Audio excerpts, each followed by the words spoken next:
আসসালামু আলাইকুম বন্ধুরা, কেমন আছেন? আশা করি ভালো আছেন। পিঙ্কি কিচেনে সবাইকে স্বাগত। আজকে বানাচ্ছি মোরলা মাছের শুকটি দিয়ে পেঁয়াজ আলু চচ্চড়ি। দেখুন আমি কীভাবে বানাচ্ছি। কড়া বসিয়ে দিয়েছি, কড়া গরম হয়ে গেছে, কড়াতে তেল দিয়ে দিয়েছি। এবার দেবো মোরলা মাছের শুকটিগুলো।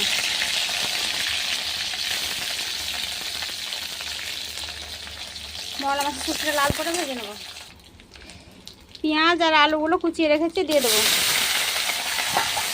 ভালো করে মোরলা মাছের শুকটির সাথে পেঁয়াজ আর আলুগুলো ভেজে নিয়েছি। এবার দেবো নুন, দেবো সমস্ত গুঁড়ো মশলা। এর মধ্যে আছে হলুদ গুঁড়ো, লঙ্কা গুঁড়ো, ভাজা জিরে গুঁড়ো, ভাজা ধনে গুঁড়ো, কাশ্মীরি লঙ্কা গুঁড়ো।